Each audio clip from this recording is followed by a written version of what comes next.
Bonjour et bienvenue dans l'entretien de France 24. C'est un poète et un chercheur que nous recevons aujourd'hui. Khaled Roumeau, bonjour. Bonjour. Vous êtes poète et vous êtes aussi engagé dans le dialogue interreligieux depuis votre arrivée en France. C'est en 1969, vous arriviez de Syrie. Parler d'islam, donc parler du Coran, ça fait effectivement partie de votre pédagogie.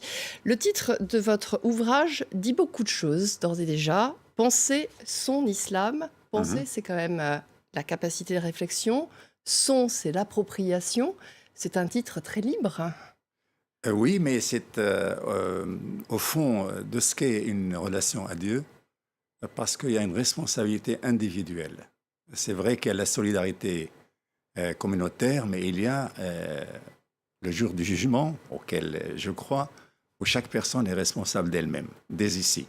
Et donc, si on ne se prend pas en main pour approfondir et élever le niveau, eh ben, on se perd dans la masse, dans la cohue, et il n'y a plus de relation à Dieu, c'est plus horizontal que vertical. Alors, vous bousculez effectivement une lecture qu'on peut avoir en ce moment d'actualité un peu en France sur l'islam. C'est que, du coup, il y a une liberté et une interprétation possible. L'interprétation, c'est une lecture dans le sens que les philosophes fin du siècle dernier ont redonné à ce mot, et c'est le mot Coran, c'est-à-dire le Coran, qui est une lecture dans le sens étymologique du terme en arabe. Et la racine qara'a, ça veut dire déchiffrer. Et dans le dictionnaire, mettre les éléments disparates d'une chose ensemble. Et quand on réunit ces éléments disparates, il y a une lumière qui est offerte à l'intelligence. Et c'est plus après une saisie, une appréhension qu'une simple réflexion intellectuelle ou mentale. Alors, vous faites toujours référence, quelque part, avec cette vision et cette liberté, à un islam mystique qu'on appelle le soufisme. Tout le monde ne connaît pas forcément ce qu'est la voie du soufisme. Est-ce que vous pouvez faire œuvre de pédagogie ? Oui, mais je rappellerai que dans ma bibliographie, on va voir qu'il y a des références à toutes les mystiques du monde. Enfin, à toutes, oui. Dialogue interreligieux, je disais. Vous pratiquez le dialogue interreligieux, interculturel, même dans l'islam. Et j'allais dire même interspirituel. Mais pour moi, mon point de départ, si vous permettez, je le précise, comme j'ai une expérience spirituelle à l'âge de 23 ans, donc il y a 2 temps, il y a avant et il y a après. C'est la même personne, mais ce n'est pas la même chose. Et donc, je suis très sensible à la recherche individuelle. Par exemple, les gens qui vous disent « Moi, je suis content que certaines personnes aient la foi en Dieu, mais personnellement, j'ai rien reçu de tel. » Et donc, comprendre ces gens-là, dialoguer avec eux, parce que j'étais comme eux. Et peut-être, je ne sais jamais, il n'y a pas de garantie, vous savez. Et donc, la foi, comme ça, en réalité, c'est un don, c'est une grâce offerte. Ce n'est pas quelque chose qu'on crée soi-même. C'est important ce que vous dites parce que nous sommes en France, c'est un pays laïque. Ça veut dire que le dialogue que vous le faites aussi bien avec des laïcs qu'avec des religieux ? Absolument. Et hier, j'étais dans un lycée catholique et j'ai dit que, puisque je suis en France, avoir la foi n'est pas un péché face à mes amis agnostiques, vous voyez, et ne pas avoir la foi n'est pas un péché non plus, étant donné que toutes les religions disent que c'est une grâce offerte. Et à partir de là, oui, il y a les mystiques, mais il y a aussi les gens qui ne le sont pas, mais qui ont une expérience de Dieu. Mais il y a ceux qui n'ont pas cette expérience et qui nous apportent aussi des lumières. Alors, on a quand même aussi, là vous faites preuve de délicatesse et avec un discours très fin, mais quand vous avez en face de vous des personnes qui peuvent être refermées, on a parlé des personnes agnostiques, vous disiez, mais on peut aussi avoir dans le cadre de l'islam des personnes qui aujourd'hui suivent le Coran à la lettre. C'est pour ça que je disais que vous étiez aussi une incarnation d'un islam différent. Comment est-ce que vous leur parlez ? C'est pas qu'en islam, c'est dans toutes les religions, et c'est pas que dans les religions. C'est-à-dire ce que l'humanité peut produire comme courant d'idées fermées, et aussi courants politiques qui font des ravages. C'est une expérience humaine. Et alors, si on veut comprendre quelque chose au sein de l'islam, il faut le comparer à ce qui se passe dans les autres religions, mais aussi il faut sortir du cadre religieux, le fascisme, le totalitarisme, etc. C'est quand même... Voilà. Alors, dans les religions, il y a des gens qui ont cette mentalité fermée.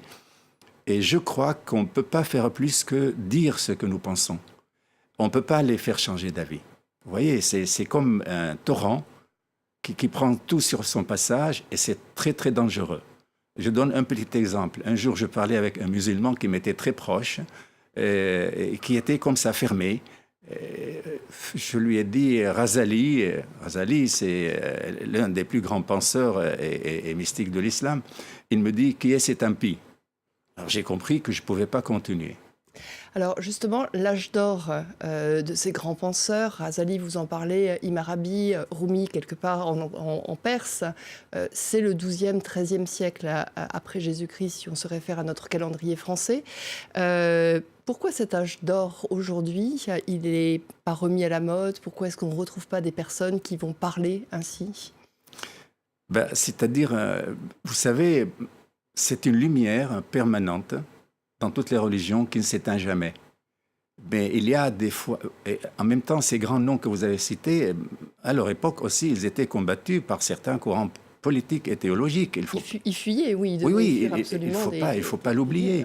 Ibn Arabi qui vivait à Damas n'était pas apprécié de tous les musulmans de Damas, par exemple. Ce n'est qu'après que ce qui est bon reste. Et alors, il y a cette réputation, et la pensée d'Ibn Arabi, elle est restée occultée jusqu'à ce que Abdelkader vienne la réveiller en étant lui-même aussi à Damas. Donc, c'est très, très complexe. Je dirais que cette lumière est permanente. Il y a des moments où elle brille un peu plus, d'autres où elle continue à briller un peu moins. Par exemple, vous avez la grande figure Soufi Thierno Bokar, le Malien, qui est le professeur dans Pateba. Quand je le lis, c'est du Ibn Arabi, c'est du Razali, c'est du Coran, c'est des évangiles, c'est de la Bhagavad Gita, vous voyez. Et il y a aussi Cheikh Al-Alaoui, l'Algérien, qui a fondé la voie mystique alaouia, dont Martin Links a parlé. Martin Links, qui était conservateur pendant très longtemps au British Museum. Exactement. Mais alors du coup, ce sont quand même des lectures qui sont exigeantes, parce que ce que dont vous parlez, c'est quand même de l'élévation de l'âme. C'est de la traversée de l'homme tout au long de son chemin pour s'élever, justement. Enfin, pour ceux, moi je dirais, excusez l'expression, qui tâtent du divin, parce que c'est substantiel, ce n'est pas des idées abstraites, c'est ça ou rien. Vous voyez ce que je veux dire? Ça n'oblige pas les gens qui n'ont pas cette expérience, ils suivent d'autres chemins.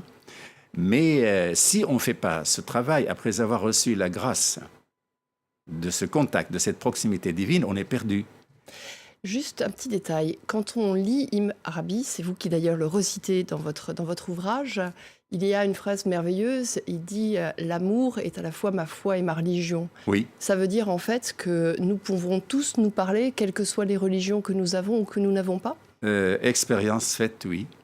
Oui, moi, quand j'ai découvert François d'Assise, je pensais que j'avais un frère. Je l'ai toujours. Ramakrishna,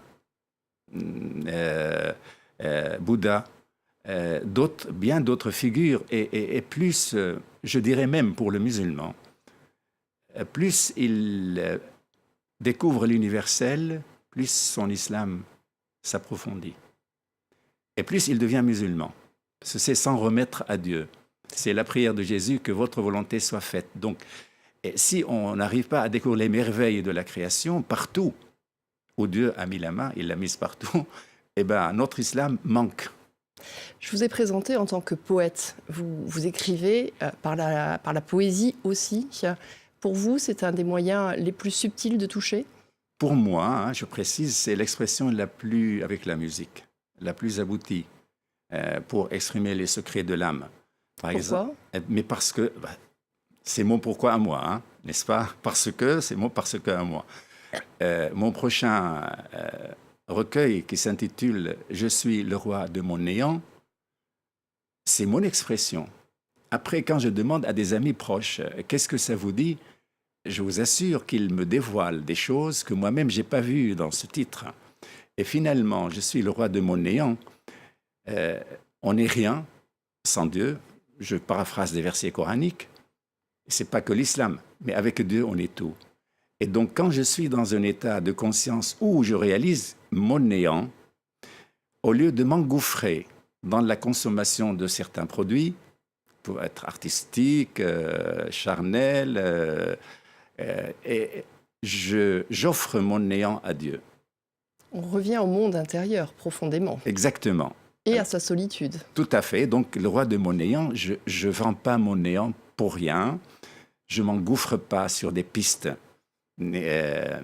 destructrices. Je me mets face à Dieu et je lui dis, voilà ma pauvreté, donc enrichis-moi, parce que tu es le premier responsable de ma présence au monde.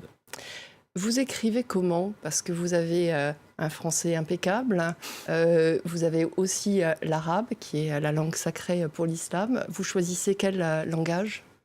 Merci pour la question. J'ai découvert un jour pourquoi j'écris dans une langue ou l'autre. Ce n'est pas un choix, ça s'impose à moi. En somme, Simone Weil a parlé de la pesanteur et de la grâce. Chaque culture, je ne dis pas chaque religion, parce que la culture englobe la religion, a sa pesanteur et sa grâce. Et ses censures, les censures s'exercent sur les lieux de pesanteur. Et quand la culture française me libère des pesanteurs de la culture arabe, j'écris en français. Quand la culture française, quand la culture arabe me libère de la pesanteur de la culture française, j'écris en arabe. C'est comme si je disais au lecteur, c'est pas moi qui parle ici en France, c'est l'arabe, il a le droit. Et vis-à-vis des arabophones, c'est pas l'arabe qui parle, c'est le français. Merci beaucoup, Khaled Romo, pour toutes ces explications. La lecture donc, de votre livre « Penser son islam » en ces périodes effectivement de fin d'année, c'est aussi les moments où on se pose et où on réfléchit un petit peu plus. Bonne suite de programme sur France 24. Merci pour votre accueil. Merci à vous.